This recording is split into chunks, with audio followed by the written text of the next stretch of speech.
নিলামে উঠল শুল্কমুক্ত সুবিধায় সাবেক মন্ত্রী এমপিদের আনা বিলাসবহুল ২৪টি ল্যান্ড ক্রুজার।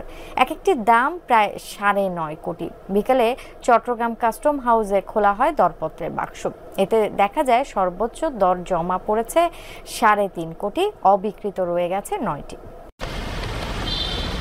শুল্কমুক্ত সুবিধায় এই ধরনের বিলাসবহুল সব গাড়ি আমদানি করেছিলেন আওয়ামী লীগ সরকারের মন্ত্রী এমপিরা। তবে ৫ আগস্ট পট পরিবর্তনের পর ছাড়িয়ে নিতে না পারায় সব পড়ে আছে চট্টগ্রাম বন্দরের কারশেডে।